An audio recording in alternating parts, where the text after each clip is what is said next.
So I don't think it's a reason to avoid it. You know, it's a reason to embrace it in cunning ways and be astute about. Yeah, make another comment as well to your question about openness. If we are ready, if Sweden is ready to be open or not. You put that question a couple of times. If you look at the background, the Swedish culture background,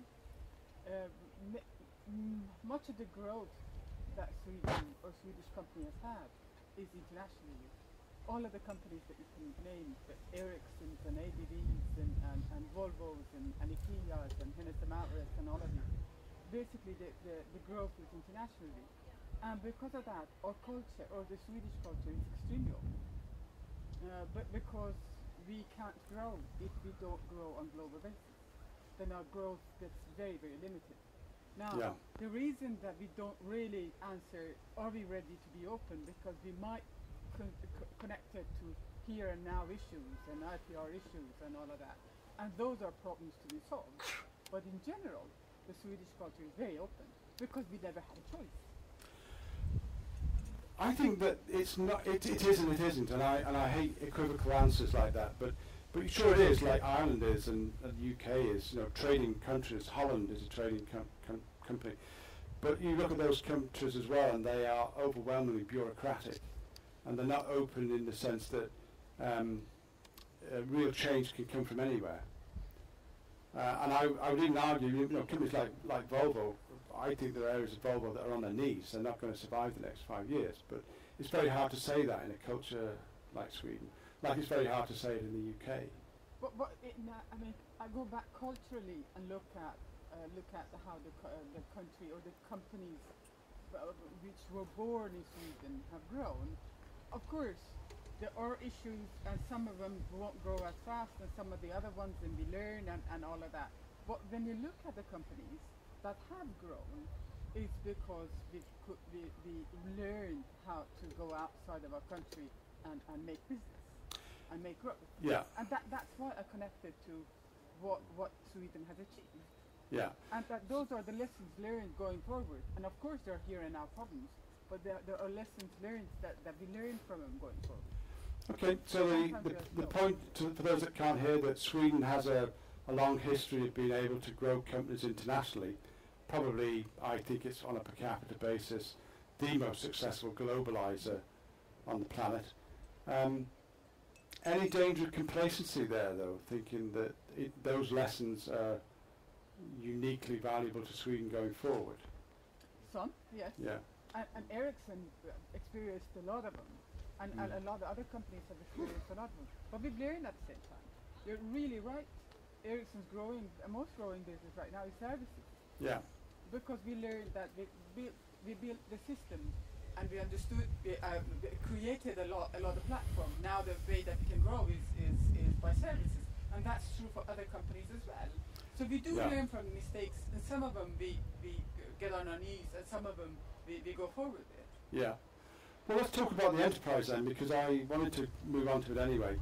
You know, it's really hard to, I think, in an arena like this to try or to nail any particular company's performance. But I think that in general, we misunderstand what enterprises have been through or are going through. And so this is something that I tried researching earlier this year, and I wanted to go through the research because I think that, again, if I was a research institute, I might be thinking that my client base is changing in a very substantial way right now. Not sure how convinced I am that Ericsson's on the right path, but I want to question it. So I think this research is a semantic analysis of the Harvard Business Review's archives over the last 20 years. And I have no idea why they asked me to do it, but it's like a gold mine. You suddenly got all their articles in digital form. And so I tried to look at how what were people saying about the company in various situations like now. So if you think that over this period we've had recessions in 1990, 92, 2000 to 2003, and of course now. So in 20 years we've had 3 major recessions. And of course in this period, this little interim period, we think of as a golden age, but it only lasted 3 years. So what I was doing with the research was to try and find out when people talk about failure or the problematic aspects of running a company, what are they actually saying?